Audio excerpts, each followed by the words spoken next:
white Canadian men love taking disrespect from their women. There is not a single race on the planet that loves taking disrespect from their women and also diverting to their woman's leadership like Canadian white men. Right? You look at any race around the world outside of North America, the men are in charge, they run the show, and the women follow. This is the way that it's supposed to be. And in so many relationships, most women run most relationships, and you wonder why they're ass backwards, right? We are designed as God's greatest creation, man and woman, peanut butter and jelly, peanut butter and chocolate, that the man leads and the woman follows. Now, I do have some sympathy for the women because so many of the men are generally retarded. If you're shaped like a butternut squash, you do not have your finances squared away, and have nothing going for you, I wouldn't listen to you either. I wouldn't. And guess what? If that was my daughter dating you, I mean, I would not let you anywhere near my daughter, but men need to have a higher standards for themselves. And I get it. There's a lot of things in the world that are really messy, especially in Canada, right? The politicians are absolute crooks and fraudsters. They're screwing you, right? Tax season's here. If you lie to the government for taxes, that's a fraud. You're going to jail plus interest. If they lie to you, it's just politics, just the way that it is, right? There's no accountability, right? The RCMP is not going to ever do anything about any of the scandals and the green slush fund or the new spaceport that just came out the other week. Like, it's just the way that it is. Just accept it the way that it is. But we can control what we can control. And for men, you can get yourself into better shape, right? No, let's call it for what it is. There's a reason. Have you ever talked to a woman reading smut books? Have you ever listened or even to a degree read up on the content that they're listening to? It's always some super tall, in shape, jack, dominant, like Chad. And again, I'm not a Chad. I'd love to be a Chad, but I'm not quite one. But that's what they like. And so this whole body positivity, round is a shape. Anybody ever seen Family Guy? When Lois, again, there's your typical family sitcom. Lois runs the show. Peter's a bumbling idiot that if he didn't have his head screwed on, he'd probably lose it and have to have her to help him. Peter, did you go to the doctor get checked for your health? Oh yeah, I did. And how'd it go? The doctor said I was great. I'm too healthy. I'm in shape. I'm really in shape. You didn't go, did you? Well, yeah, I guess round is a shape, right? If you look like that, why would any woman ever listen to you? There are things that you can do to, I mean, you don't have to do it in a big scary way. Be respect worthy. Be clean cut, dressed somewhat well, have your finances in order, have your shit together and not speak like a complete bumbling buffoon. I love going for coffee, especially by myself. So I have no distractions distract me from things. And when I go to a coffee shop in Vancouver, obviously I'm visiting some family here in Winnipeg, but and by the way, somebody commented the other day that it looks like I'm recording in a jail yard. Not far from it. But when I'm at a coffee shop in Vancouver, I love people watching. And when you observe first dates, like you can tell when somebody's on a first date and the man is just a bumbling buffoon. What's your favorite color? Where are you? What do you do for? It's like, idiot.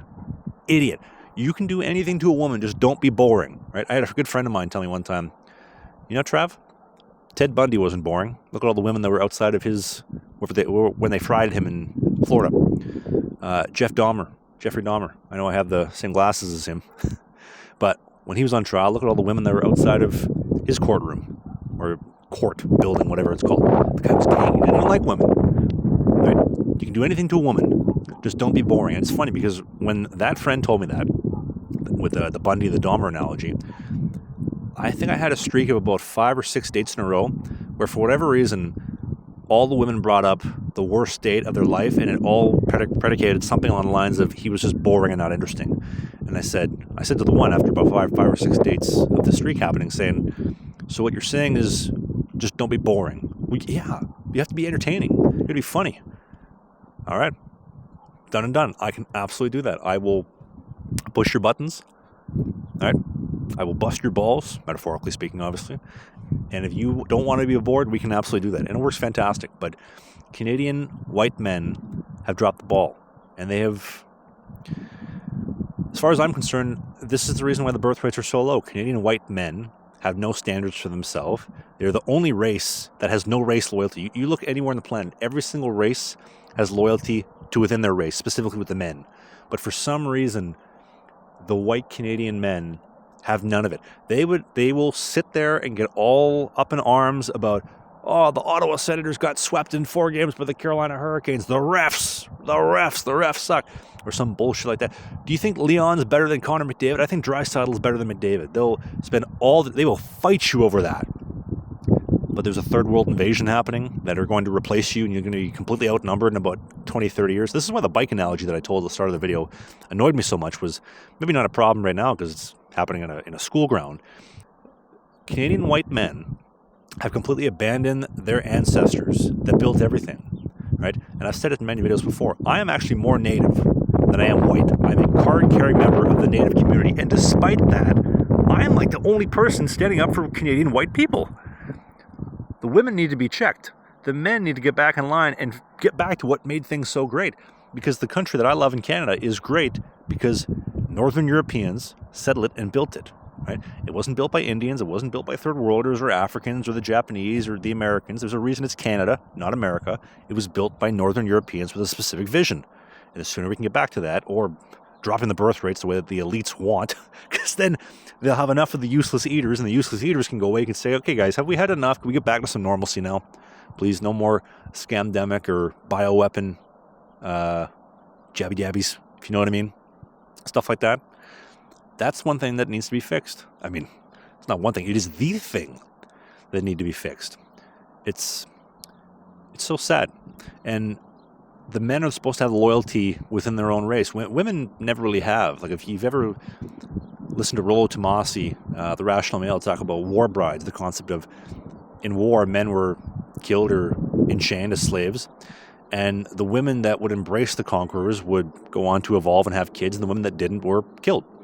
And so every single person on Earth right now is a byproduct, for the most part, of the women that made that decision to embrace their conquerors. So women have always embraced other races and their better mate, the better male choices and their conquerors. But men have no excuses. Men are supposed to be the ones that are loyal. Men are built on the premise of appreciation, respect, and loyalty. And in Canada, you white Canadian men have just given up. They say it takes only 3% of the population to truly cause a revolution. And I do believe that when there will be one day, hopefully, fingers crossed, when there is a revolution in Canada, it will not be televised, but it will happen. And it's going to be predicated on the majority of the tax base that carry the weight for all of society, all of Canada, and specifically most of the welfare leeches that leech off the system and don't provide anything except take, them standing up, the Canadian white men that produce that, them standing up and saying, enough is enough, we want our country back. And if you're shaped like a butternut squash, shaped like a pear, or an upside down, uppercase Q, like bowling ball Doug Ford, you don't have a high enough testosterone to do it, to fight for your country. Where is your jam, right? Where is your desire to fight? Trav, my wife said that I need to keep my job to pay the mortgage. Send her ass packing. Well, that's not very nice. Listen, you want to know how you can do that? You would have the balls to stand up to your wife and tell her, listen, I'm voting for the People's Party of Canada. It doesn't matter, Pierre's in it with the Liberals. I'm going to vote for a choice that might actually make a difference because I need the Conservatives to come more to the one side. My wife told me to vote for Pierre. My wife told me that if I don't vote for Mark Carney and the boys, they're going to take away women's rights. Send her packing. If you had options, you could do that. I would also argue, if you got yourself into better shape and you became more of an attractive option instead of a hollowed-out shell of the former man you used to be, your wife would love you a lot more if you had options and you still picked her. Wouldn't that make your wife feel good? You get a bunch of side chicks knocking at your door, right? Doug. I'm assuming your name's Doug. I don't know what your name is. Doug. We want to spend time with you. Sorry, I picked my wife. Your wife would love that. But you can't do that if you don't have options. You can't stand up to her and tell her, listen, I'm a man. I'm taking my balls back. I'm standing up for my country and for my family and for hopefully our kids. Unless you're one of these feminized conservative men that think, I'm going to be married. I'll spend 15 years with this woman and get no kids out of her. We'll collect cats. There's literally nothing gayer than spending all that time with a woman and not having kids. It's literally the gayest thing ever. What's the point? What is the point of marriage and dating if you're not going to have kids? Well, I love my cats. Sure. You love your cats. Great. Have some kids. Do you agree? Do you disagree? I'd love to know in the comments section below. If you support and agree with everything that I have said in this video, become a channel member. It is 99 cents. Support the content creation like this, and you get access to all the videos that I've queued to go up live, and you get them.